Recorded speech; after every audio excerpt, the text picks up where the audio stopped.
I'd like to begin with a science statement. This is totally climate change, all this rain. All right, all of you are going to say absolutely not. You can't say things like that. Okay, well, thank you, Dean Williams. I really appreciate it that you have invited me here today. Perhaps more importantly, I want to thank you for giving me a job. And I want to thank the faculty here for allowing me to be part of the faculty for a few months. It was really cool. It's going to be on my resume forever. I said that like a New Yorker, didn't I? This is way too loud. Can you tone that down? I can't tone myself down, so we need to use mechanics to do it. I am also grateful for all of the work that's gone on at this institution and the men and women who have really walked the halls of this institution, who have changed how we see and how we solve our greatest public health challenges. That better? All right. You could have told me that a couple of minutes ago. But I'm not here to talk about the old leaders. I'm here to talk about the new ones, class of 2017. Will you clap for yourselves? Congratulations. And I am here to talk to the moms and the dads and the brothers and the sisters and the spouses and the partners and the children who are here today. Congratulations to you too. Thank you for putting up with the insufferable "I go to Harvard" as an excuse for being just too damn lazy to take out the trash. Or the recyclables, I should say. But I was especially proud to have stood with so many of you, scientists both young and old, a few weeks ago at the Boston's March for Science. I don't know about you, but I just love the signs. One of them said, "Society should worry when geeks have to demonstrate." Couldn't agree more. Another said, "Got polio? Me neither. Thanks, science." It is clever, right? Well, scientists really do have to be clever these days because they're not just being asked to conduct really important research, but they're being told that they have to professionally and personally defend that research. Even the way science is conducted is under threat of political interference. So get ready, graduates. You'll need to be prepared to speak truth to power, as we said in the 60s and 70s. Get ready. Or at least you need to speak English as a supplement to science talk. But don't worry, I have great hope that science as we know it will not only survive, but continue to make a positive difference in our world. And I have faith in you, the graduates of 2017, and this great institution, in your ability to shape our future. I have spent time with some of you, and I still have faith. Can you believe it? After all, you are standing on the shoulders of great scientists who came before you, and we have all benefited from the tremendous contributions that they have made to this country and the world. Wasn't that really what the Science March was all about? That we were gathering not as individuals, but as scientists to ensure that our collective voices were heard about the need for continued investment in science as the foundation of our future progress. You and I share a love for public health and a passion for the science that defines the challenges we face and that designs the solutions as well. After all, EPA, the Environmental Protection Agency, is a public health agency, and the work you do underpins so many of EPA's policies, our programs, our rules, investments that have saved literally millions of lives.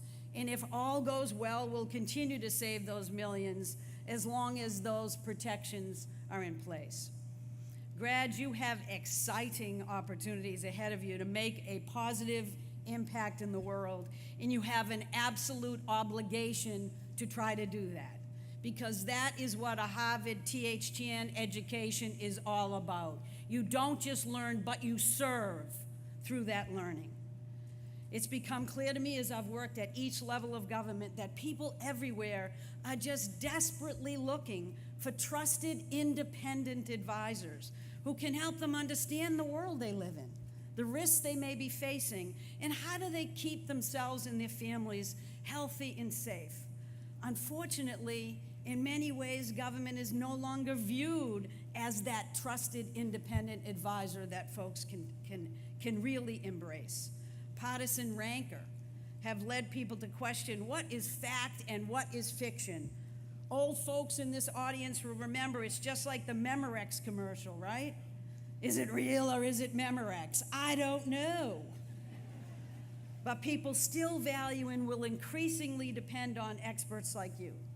Scientists who are mission-driven, not special interest-driven.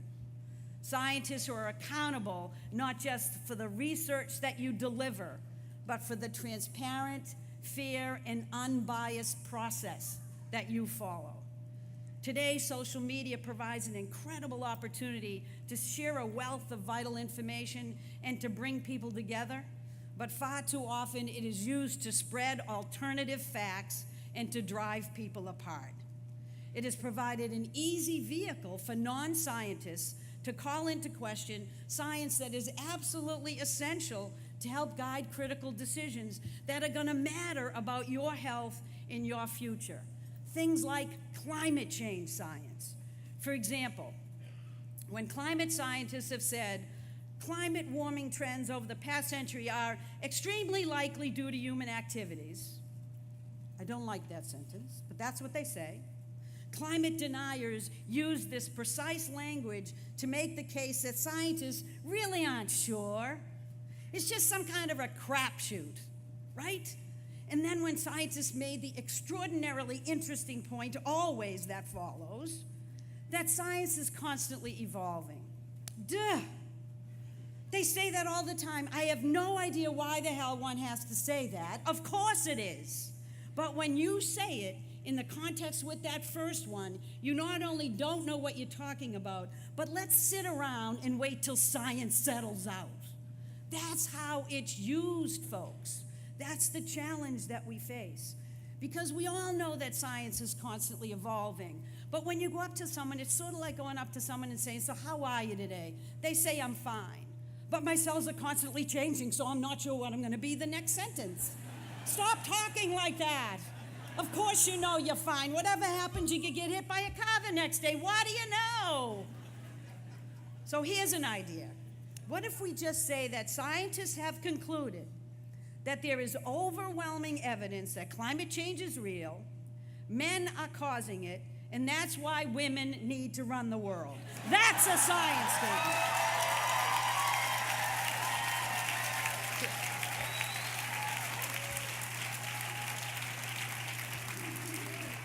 I thought you might like that one.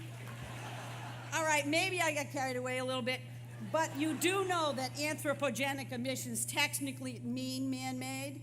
And women, none of us were in charge when all these stupid decisions were made, so I am not owning it, you don't have to own it, but we all have to collectively fix it. That's the way that it works. And until we get equal pay for equal work, that will remain the case. Thank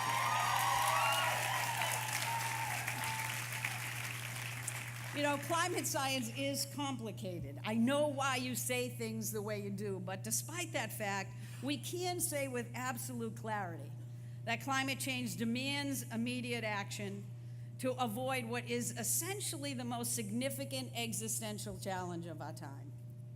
So we can't sit quietly and let language of science, like I just articulated, be misinterpreted in ways that misrepresent the facts. Graduates, today it's just not good enough for you to decide what you stand for. You have to decide what you will not stand for. That's what you have to do. It's not enough to do science. You have to speak for the science in ways that non-scientists, AKA real people, can understand. You might even have to march for science, not because you want to get political, but just the opposite. You cannot allow science to be politicized. Period. End of story. So as young scientists, right now, well, not right now because you got lots of other stuff on, but take off your lab coats and start practicing this. Go out and talk to people about what you do in the lab, what you learn in the library, tell them what you know and what it really means to them and to their families, then see that something remarkable will happen. Because that is what I have done for a living for 37 years. And I think you will be really excited to know that facts actually do matter to people, that people can and want to learn, that by and large people will make good decisions if you arm them with good, solid facts. And when people speak with very clear conviction in this country, policymakers and politicians will, albeit many of them reluctantly, they will listen. And when they do, they will once again protect the core values that you and I hold dear, like clean air, clean water, healthy land, and a stable planet. So we need to speak, and we need to speak loudly. Graduates, in my opinion, and this is just me, you are the most informed, tech-savvy generation in history, but the most interesting thing that I see is that you have an inherent sense of equity and social justice that I think is unmatched. And I truly hope that it's unwavering, because too many people in too many countries around the world, even in the US, they suffer because they have been left behind from the benefits that many of the rest of us enjoy. And that has to change. Hello, is that my mother? She's always annoying me during this. But listen, that's why you came here, to find out how you can help strengthen the science foundation needed to protect the most vulnerable. That is our job. So thank you on behalf of all the air breathers and water drinkers out there, especially all those who put a little bit of scotch in their water. Thanks. Thanks for taking on the task of helping us stay safe and healthy. And thanks to all of you who are fighting against a proposed federal budget that clearly has made absolutely no room for investment in science, because science continues to be the engine that drives American prosperity and innovation and that fuels global progress. You know, my time at EPA taught me very clearly that science was not just our professor, but it was our protector. Today, because of science, much of it produced in the hallowed halls at Harvard, smoking deaths are down, lead in our kids' blood has plummeted, the ozone layer is healing, and dangerous levels of NOx, SOx, CO, PM, and acid rain have been declining for decades. But I need only say Flint, Michigan, to remind you that there is a hell of a lot of work left to be done. But I am confident that if you keep providing sound science to guide the way, in the long run, EPA will keep continuing to steer America away from health risk and toward a higher quality of life. You know, the way I see it, critics on Capitol Hill who have filed bills to stop EPA from considering the very best science and to change the peer review process so that industry can have a deciding voice. Well, they are playing a very dangerous game. When they get sick, I bet they run to doctors and hospitals right around here that rely on science from Harvard. I bet they want to hear from scientists, not industry trade groups, about the risks they may be facing from contaminants in their drinking water or pollution in the soil next door to their homes. I bet they even check out the daily air quality forecast from EPA and the National Weather Service because their kids have asthma and they want to know whether they should go out and play or not. And by the way, 1 in 10 kids in this country is suffering from asthma, and 2 out of 10 in the Hispanic community are suffering from asthma. That's called disparity. That can't continue. The simple fact is people in government and businesses, they depend on agencies across the federal government because our science is reliable and our world-class scientists are world-class. And pollution does not discriminate across party lines. In fact, the efforts to protect the environment have until recent years been bipartisan. Just think about it. Teddy Roosevelt, National Park System, Richard Nixon, Creator of the EPA, that's his best feature. George H. Bush, the Clean Air Act amendments of 1990, perhaps the most significant public health law of our time. Well, I worked for 5 Republican governors, and I worked for 1 Democrat, and many would argue that New England actually doesn't have Republicans, and I might agree with that, actually. But they were as Republican as they get, and I can honestly say that in each and every one of those administrations, we made tremendous progress because they respected the science. They had the courage to consider it when they made decisions, and they didn't delay the tough ones. We have to get back to bipartisan support for science and environmental protection. We can't allow anyone to reject facts simply because they're incongruous with what their party politics are supposed to think or say. As Neil deGrasse Tyson has said, the good thing about science is that it's true whether or not you believe it. I don't really know what that means, but it's good, and he has a great voice. And it remains fundamental to the protection of public health and our planet that we pay attention to those old, worn-out, and unsupported arguments that science-driven policies of EPA have come with unbearable economic costs. Well, they're as empty as the expertise of those who are shouting those words into the wind. The truth is, when you follow the science and the law, history has shown that it's good for the planet and our pocketbooks, it's good for consumers, and it's good for companies. The point is, we will not sacrifice a healthy environment for a healthy economy. We don't have to, and we won't. That's what you bring to the table. That's what you have to talk about. And today, the excellent thing is, even though we may all be disappointed in this administration, with the advent of markets where you win if you're renewable energy and energy efficiency, you market win, then we know that the clean energy train in this country has left the station, and no one person, not even the President of the United States, can turn it around. We know that it's the economy, stupid, when we do it right. So that's why many states who are actually suing us on the Clean Power Plan are doing better than we asked them to do in 2022. So get over it.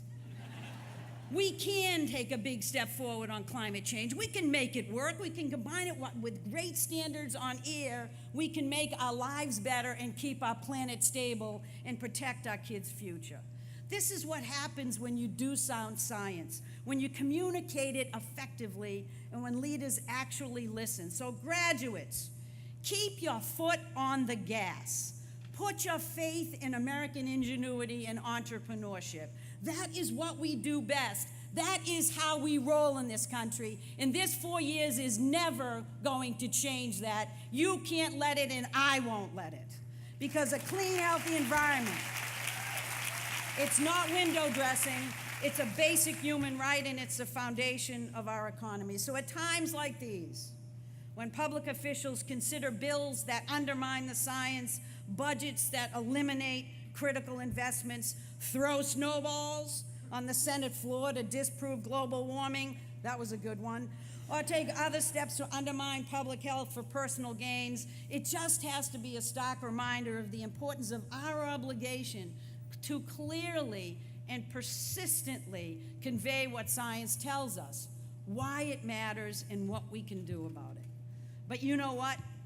I'm not getting discouraged, so you have no right to get discouraged. You can't get discouraged, and you cannot engage. Just the opposite. It is not hopeless. It is far from it. These science bills are on the radar screen of good senators. We'll keep fighting on the budget, even though it remains a significant issue. Executive orders don't trump rules, pun intended, but it's true. They have to do a rule to replace a rule, and that is not going to be easy for an administration since they don't seem particularly enamored by environmental laws or particularly a little bit of attention deficit disorder when it comes to science. Instead, what's happening in D.C. has to be a rallying cry. It has to be time for you to do what my dad always told me to do. You have to fight the good fight. You have to pull up your big girl and big boy pants. You have to stop whining, and you have to start acting. Because if you do, we will win. We will maintain these protections and will continue to move forward. Now, I've seen the work that can happen at TH Chan. I am so incredibly hopeful because of people like Dr. Jeff Vogel.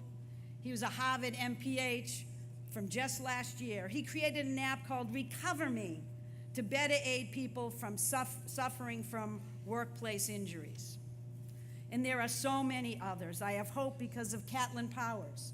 Do you know Catlin? She was a Harvard MPH from 2011 who created a solar cooker to address the deadly challenge of indoor air pollution in the developing world. And I have hope thanks to Karima Ladhani, a Harvard MPH from 2013, there you go, who launched a baby box initiative in South Asia helping to save infants and mothers' lives.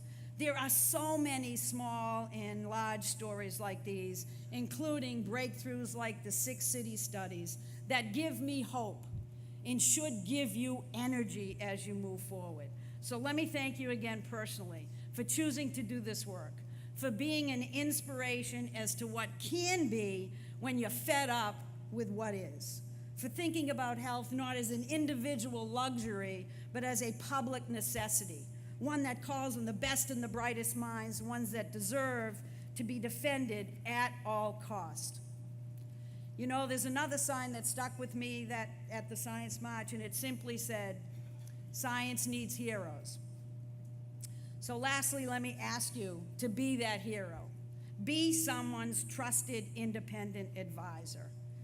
Be what President Kennedy once said, a public servant who really cares and cherishes the people that they serve.